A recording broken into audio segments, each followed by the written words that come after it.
So hi, my name's Dr. Rob Udale. I work at Animal Think Tank, and I'm going to be talking about how we can use science to improve public support for animal freedom.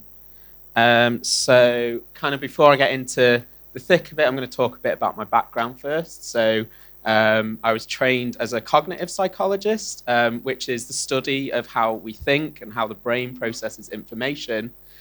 So I would do research on things like what are the limits on our ability to think, how do we make decisions, and what things can we do to improve these cognitive abilities.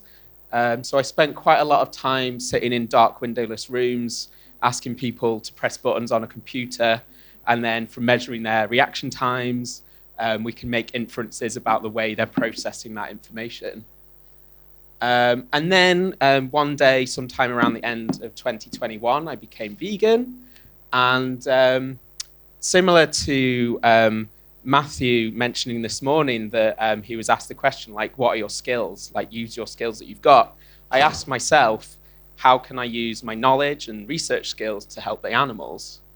About a year after that, I then joined Animal Think Tank's narrative research project. So the kind of aim of the project is to find the most effective narratives to build public support for animal freedom. But before I get into that, I'll give you a quick sort of overview. So I'm going to talk about the problem that we're trying to solve, what I mean by narratives, a study we've conducted on measuring the dominant narratives across the UK public. And then I'm going to talk about two experiments that we've run. The first was message testing, and the second was testing the effectiveness of different imagery. So first, the problem. I think most of us know that there's, at least for the pre-vegan people, there's a contradiction between our values and our actions. In theory, most people will tell you they do actually support animal freedom. For example, when asked, is it morally wrong to cause harm to an animal, 90% would say, yes, it is wrong. But as we know, they're not willing to kind of make any personal changes or changes to their kind of current way of life. And, as we all know, the vast majority of people consume animal products in some form or another. And from a psychological point of view, this would be because we're poor at recognizing our own internal inconsistencies.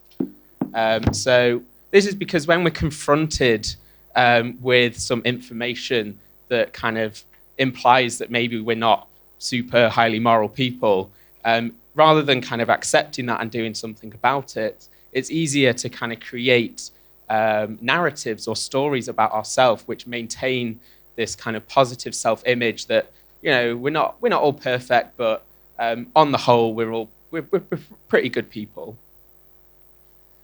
So I think what's happening in people's minds is that when asked a question like, should animals be granted rights that protect them from harm, they might be thinking of cute, fluffy animals like cats and dogs, or maybe like majestic, free-living animals.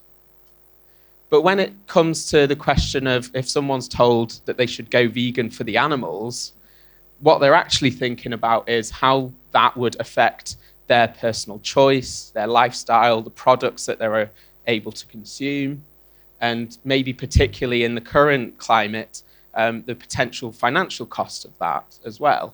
So they're not thinking necessarily about the animals that would benefit from that. So another way of putting it is this might be a problem of framing. Framing is the idea that when communicating, you can focus on some information and ignore others. So here's an example of a picture that has been framed in two different ways, and it can lead to very different stories and interpretations of that event. And message framing is used all the time by communicators, and it's used to push their favored narrative. So here's an example of a press conference featuring Donald Trump.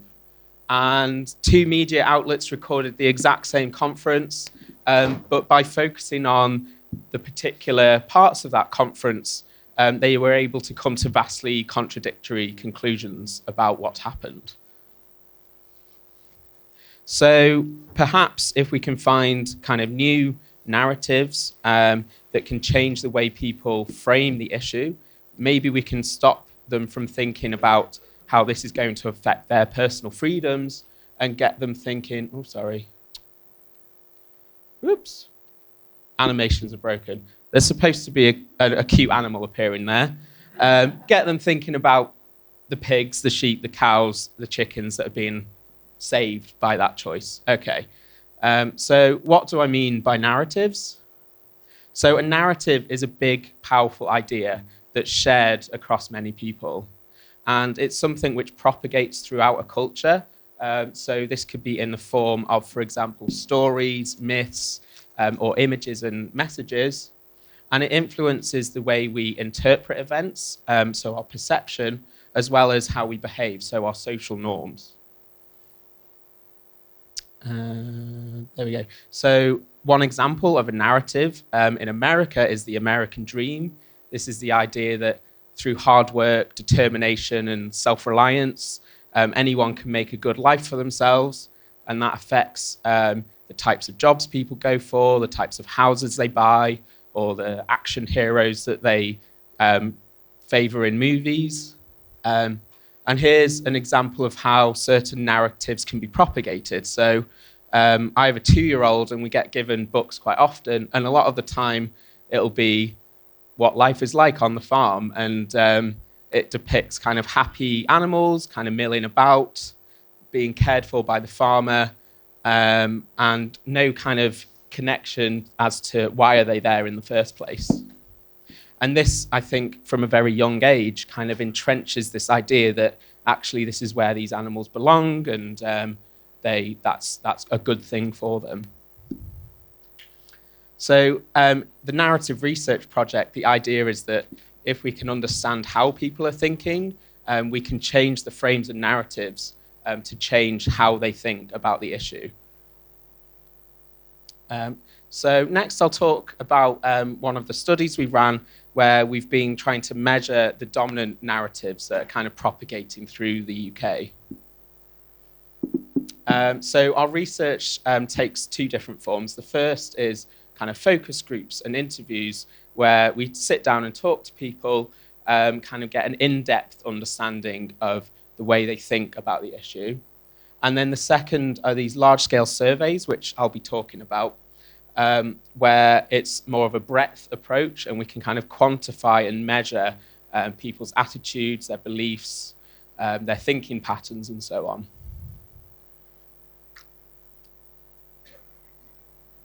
So the kind of question behind this first study is, which harmful narratives are most strongly endorsed? And the method that we used was there's websites that you can sign up to as a participant and take part in paid surveys, or as a researcher, you can put your survey up and people will take part for a little bit of cash. And so we recruited a representative sample of 500 people, and we gave them a list of 106 statements and asked them, how much do you agree or disagree with these different statements?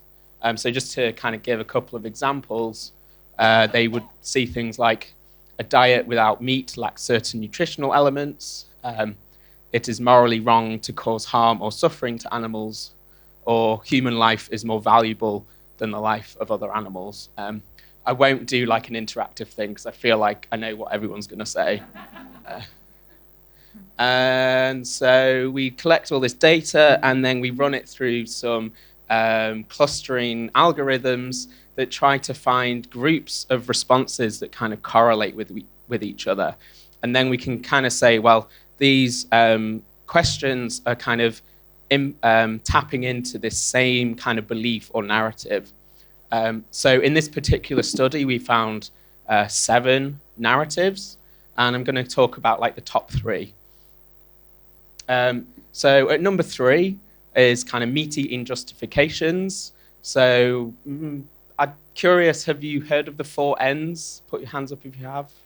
Yeah, so most people. So the four N's are like the main justifications that people give for eating animals. So that is that it's normal, it's natural, it's necessary, and it's nice. And 55% of the public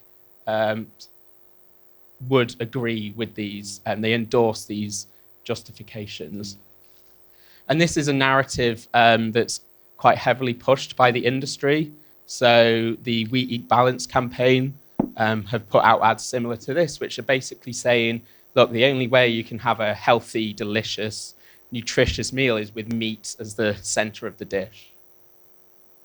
But I think there's things that we can do about this. So we can flip the narrative and say, well, if you look at the way we treat animals, it's not normal, it's not natural, it's not necessary, and it's certainly not nice. And we're already doing this, but I think we can do more of it, which is to continue using these justifications for plant-based eating. So, there's plenty of natural sources of protein and nutrition from a plant-based diet. It can be delicious. And there's a growing kind of segment of the population that are eating more and more of this type of food. Coming in at number 2 is economic justifications for farming animals. So this is the idea that in order to support a growing population, we need to farm animals because there's this belief that they can kind of just, I don't know, their meat comes out of thin air or something. And in order to support the economy in rural communities, we need to buy these products.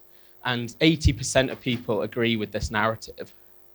But I think there's things we can do about it. So, for example, Animal Rising have this campaign of allying and talking with farmers and saying, we're not the enemy. We want to work with you to transition away from this economic situation that we're currently in. And I think we can, I don't know what's going on, but there's meant to be a picture there that would prompt me. But I think we can kind of push a narrative that shows that actually a plant-based food system is better for everyone, not just our health, the environment, for farmers themselves, because they don't have to take part in this cruel business anymore, and of course the animals. And then number 1 is welfareism. So this is the idea that it's okay to use animals for our benefit, as long as they've lived a good life, whatever that may be. And that I think there's a strong belief that, in fact, farmed animals in the UK actually are kept very well with high welfare standards. And this is a view supported by 88% of the public. And again, it's a narrative that's pushed by the industry. So you see lots of this type of imagery of kind of happy animals roaming free out in fields, grassy, sunny fields, plenty of space. They look nice and healthy. Of course, we know that doesn't represent the vast, vast majority of these animals. So what can we do is to continue raising awareness about welfare washing and pointing out, this is what they want us to believe, but in fact, this is the reality. And to continue shifting the Overton window towards a rights-based view. We've also found that some of these narratives can be helpful, and people are actually already on our side in some regards.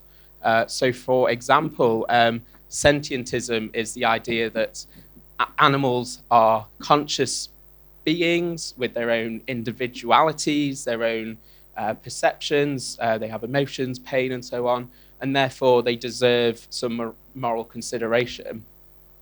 We also found that 60% of people agree that a vegan or vegetarian diet is the kind of ethically superior lifestyle.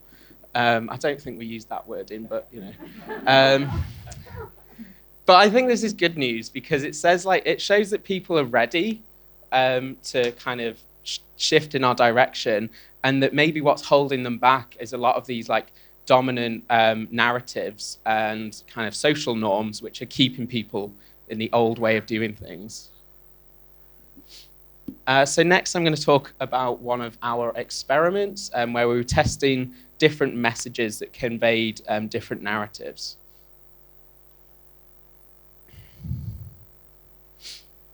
The question for this study was, how can we find narratives and frames for shifting attitudes?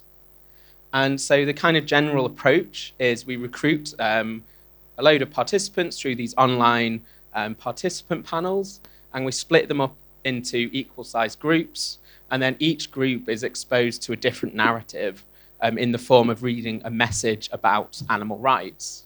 One group is put into what we call the control condition or baseline condition, where they just read some neutral information that could have nothing to do with animal rights per se. And then after reading the message, everyone gets the same survey asking them about their attitudes towards animal rights. So, do animals deserve more equality? Should we give them rights to protect them from harm? And asking them about how much they support certain laws, such as would you support an end to factory farming, for example. And the logic is that if, say, one group showed stronger attitudes than over the control group, then that implies that there was something about the message that they read that shifted their attitudes in a positive direction, and that maybe that is an effective narrative to use. So the data as it comes in looks like this. Each row represents a different message that the participants read, and the size of these bars represent how many people either agreed in blue or disagreed in red with the attitude questions that we gave them. And then the size of the grey bars represents kind of how many people kind of had neither strong feelings one way or the other. And so what we're looking at is, the ones towards the top, you can see there's many more people who agreed with those statements than those at the bottom. And so what I'll do is kind of give you some, kind of break this down a little bit more now. So firstly, which narratives didn't work? There was two in particular which we found actually had a counterproductive effect, in which their attitudes were kind of more negative towards animals than those in the controlled condition. So the first one talked about speciesism and how it's a form of discrimination, just like racism or sexism, and that because of this, we should be fair and kind of treat everyone equally, regardless of their species. So this kind of pushed people away. And we've even found in our focus groups that, people understand the concept and they agree, this is a type of discrimination that exists, but it doesn't resonate with them. Like, they don't feel like it is as comparable as to other isms, like racism, for example. The other one that we found pushed people away was talked about oppression, sort of saying like animals on farms and in laboratories and so on, they are oppressed. They don't have the same rights and freedoms as they deserve, and therefore we should do something about it. And I think maybe the issue with these two types of narratives is kind of goes back to what I was talking about at the start, that we want to create these stories about ourselves as we're fundamentally good people and we don't want to hurt others. And so a common kind of psychological coping strategy when confronted with this type of information is to reject it and push it away. And so people kind of double down on their existing kind of speciesist beliefs, basically. But we did find three that worked quite effectively, which I'll talk about now. So the first is animal abilities and sentience. So this is leaning into that popular narrative that already exists, that other animals are sentient. They are individuals in their own rights, with a diverse range of unique abilities that makes them special and important, and that in fact maybe they're not so different than ourselves. The next one was social progress. So this is the idea that in the past, certain groups didn't have rights that they wished for, and over time they were granted those rights. and that there's this continuous kind of moral social progress, and that animal freedom is just the next step in that chain.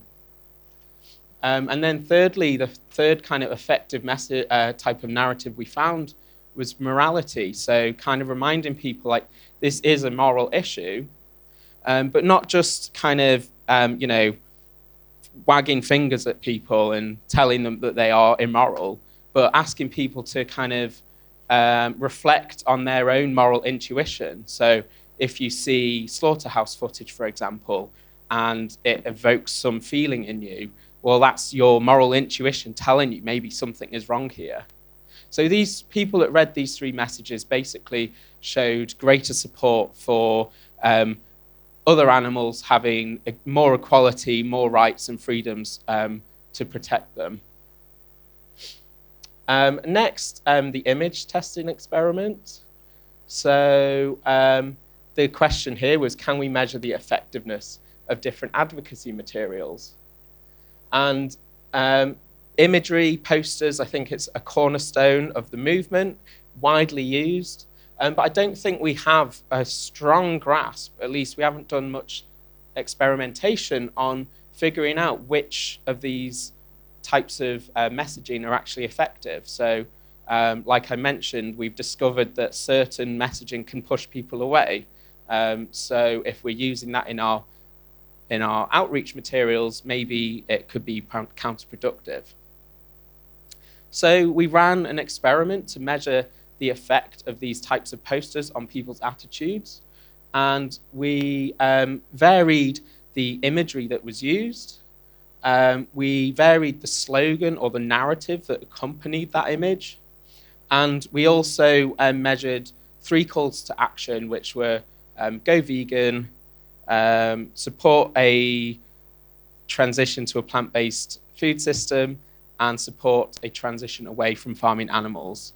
Just mention that now because there weren't really any differences in attitudes between those 3 calls to action. And this is just our first sort of foray into this. So as a context, we picked posters supporting freedom for chickens. Seems like a good place to start. That's about as far as the explanation for that goes. And here's the imagery that we used. So we kind of found imagery of kind of happy, healthy chickens living nice lives, one kind of interacting with a human, and also kind of some of the maybe more standard imagery that's used in the movement of kind of low welfare, horrible cramped conditions, and so on. And so in 2 experiments. In experiment 1, we recruited 2,500 participants, and by combining the imagery, the slogan, and so on, we created 40 different posters. And in experiment 2, we recruited 1,400 participants and created 15 posters. Another part of this experiment was to test the effect of, say, a single image alone, so either kind of horrible conditions or nice conditions, versus the juxtaposition of the 2. And so similar to the previous experiment, we recruited our participants, split them into groups, and each group just saw one of these posters, and then we asked them questions about what they thought of the poster. So how clear was the message being conveyed? Do you agree with the message? How motivated are you to support what the poster is asking for? And so which posters worked? So here's what the data looks like as it came in, and I think this is actually really exciting because, so similar to before, each row represents a different group who saw a particular poster, and blue representing agreement and red representing disagreement to the question, how motivated are you to support this cause? The least effective message had 10% of people feeling motivated, whereas the most effective had over 50%. I think that's amazing. That's a 5-fold increase just by tweaking the design of these posters. And you could imagine if we had a referendum on factory farming or something, we might actually be able to find materials that can get us over the line. So I'll show you the top and bottom least and most effective in a second. And here was like the effectiveness of the imagery. So the least effective were kind of the happy, healthy chickens. The one with the chicken being held by a young girl was actually rated as somewhat manipulative. So maybe let's avoid that. More effective was imagery of the kind of low welfare, unhappy chickens. But most effective was when that was combined with imagery of what the life they could be living. So I'll show you, here's the most effective poster and least effective. I think another part of it was the narrative that came along with it, which basically says, I don't know how easy it is to read, but the animal agriculture industry wants us to believe that this is what free range looks like, but here's the reality. Support a transition away from farming animals. And it's kind of attacks the narrative that I talked about earlier of welfare washing, and sort of says, this is what they're doing to us. We don't want to be lied to. So conclusions. If you haven't remembered any of these results, that's okay. The big take-home message is that we can use psychological experiments to, identify the dominant cultural narratives.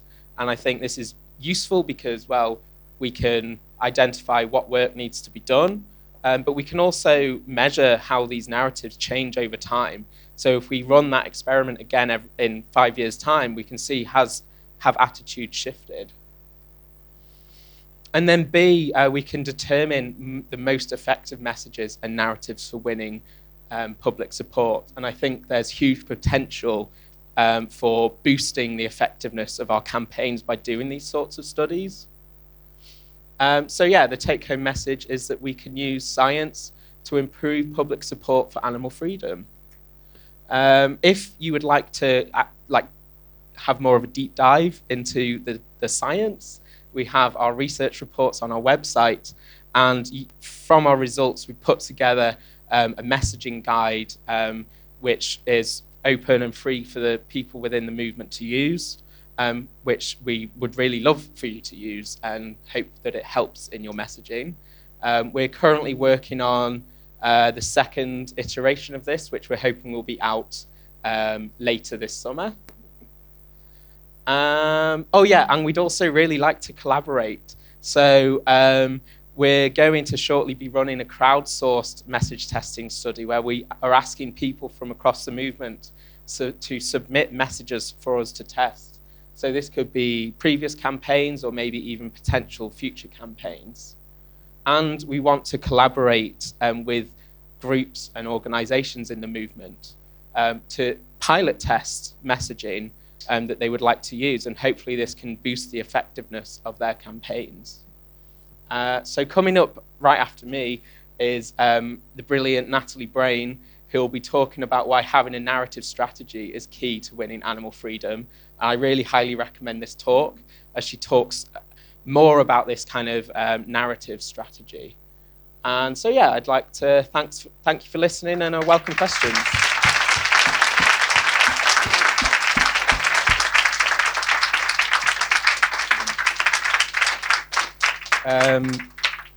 I think your hand went up first, but do you want to pass the mic? Yeah, if you want to put your hands up and we'll just come around the room. So 1, 2, 3. I think it was this chap. Yeah, we'll come around.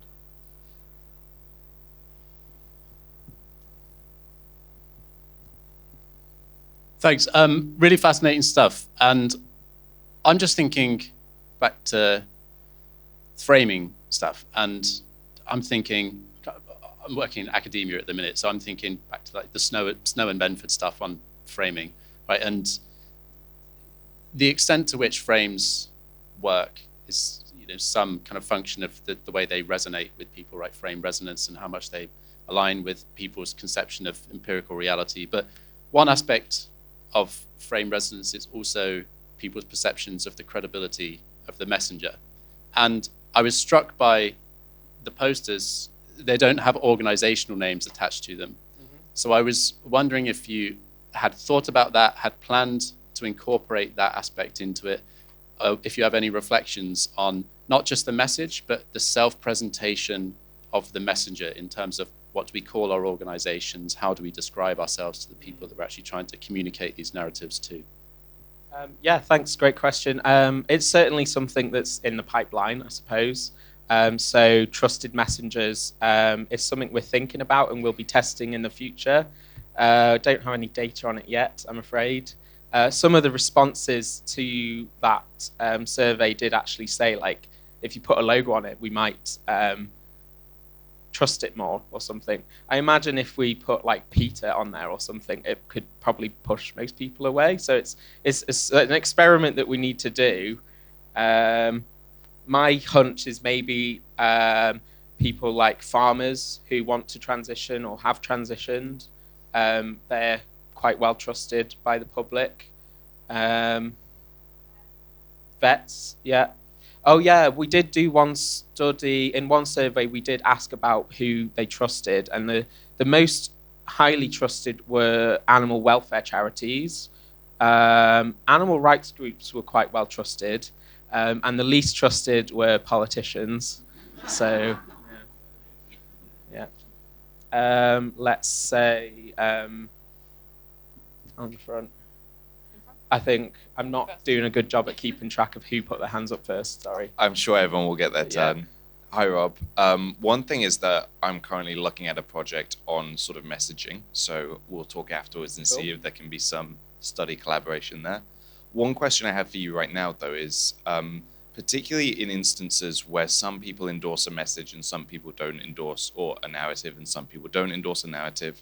I think it was like sentientism was at the bottom of your graph, and it had almost a 50-50 split between agrees and disagrees. I'm curious if you did any like demographic stratification and have some sense of why some people end up in one camp and why people end up in another. That's a really good question. So yeah, even though that was 50-50, there was still fewer people who agreed than in just the control condition. We've got the demographic data, so we can look at that. I can talk about one study we did where we sent a survey out to, I think, activists, vegans, and so on through social media. We found like the main, I don't think this is going to really surprise anyone, but like the main demographic of vegans is like white females. Yeah.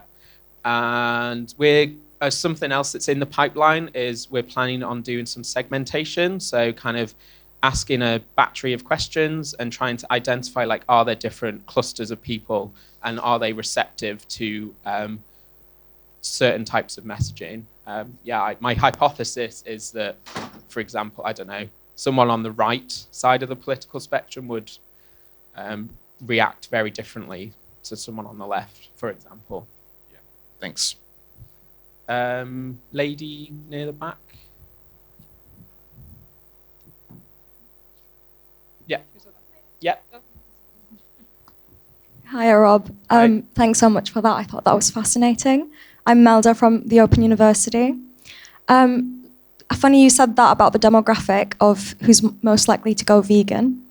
I'm wondering about your sample here. What was the demographic, the age group, the gender, regions as well? Thank you. Yeah, thanks. So depends on the study, the particular study. For the big surveys, like the first one, we recruit a representative sample. So that's in terms of age, gender, and ethnicity. Those are like the three main ones. For the experiments, because it's more kind of like we're just trying to test, like, does this work? And then later we can go and see if it's more representative. There's something about that particular survey platform, or it might be survey platforms in general. There is a slight overrepresentation of young females, like in university. So that could have an influence. We did do an analysis on where we weighted the data by how representative people were, and there wasn't any difference. So I don't have major concerns about whether the demographics are kind of skewing things, basically. Thank you. Down the front. Oh, yeah, go ahead. Yeah, I was going to ask the findings that you've had, how UK specific do you think they are? Because obviously in different areas of the world, different countries, people will be more or less religious, they'll be more individualistic or more communitarian. How sort of transferable do you think your findings are to other areas of the world? Yeah, well, so all the research we're doing is UK specific. I imagine there will be differences across cultures. And there's certainly kind of UK specific narratives. Like I think the kind of the farmer who is like a steward of the animal and is like this wholesome character is quite a British thing. There's another think tank in America called Pax Fauna, and they have been doing similar research, and the social progress narrative and the morality narrative they also uncovered, and they found that works in America too. So there does seem to be a little bit of universality, at least between those two countries anyway. I can't really comment sort of beyond that. Okay, we've got time for one or two quick questions. I think you had your hand up most recently. Given that the cultural food landscape has changed so much in the UK over the last, say, 20 years, I wonder whether you've done any surveying of how people have changed their outlook on food and generationally as well. So whether what they thought about animal agriculture when they were young, when they were a child, and whether that's changed and whether they'd like to see it develop further and in what ways. I mean, we've only been doing this research for like 2 years, so we don't have any longitudinal data, unfortunately. I do know there is generational differences. I can't remember who did the research, but there was a survey about intentions to be vegan across the generations, and it shoots up with Gen Alpha, and then kind of as you go further back in time, fewer and fewer are kind of interested. So hopefully that means, we're going in the right direction. And then I think, question over here. Sorry? Oh, Gen Alpha is like the current young generation. I don't know what. It's probably people like up to 15 or something like that. TikTok generation, It was just on the imagery. I don't know how you negate it. It's more, a question on taking forward information from surveys. So the one with the girl and the chicken, you said they felt it was manipulative. I don't know. They're in a survey situation, so they kind of know that you're testing them on that. So whether that actually elicited more of an emotional response or guilt or whatever from them, I don't know. So I don't know whether you would throw that out off the basis of that or continue to kind of test that in a, out in the wild. That's a really good point. I suppose in research you're always balancing like theoretical kind of the theoretical ideal versus just pragmatics. Like there's only so many people you can test, there's only kind of so much money you have and so on. And they definitely know that they're in an experiment. I know from like other cognitive experiments, say where the experiment is to, I don't know, you're winning some money, virtual money. They know they're not really winning it, but they still behave as if they are. So people are really good at like kind of pretending that it's real. And I imagine down the line, we will maybe do some experiments with like ads or something, like which ads get more clicks or something like that. But not quite there yet. Thank you. Can I make a very quick comment as well? Still on imagery, AHDB identified that people do not like to see pictures of animals on animal products. It really puts them off. So if anyone in the room is working on policy or legal stuff on labelling, force them to put animals on animal products. And if anybody wants to go and stick some stickers on animal products as well.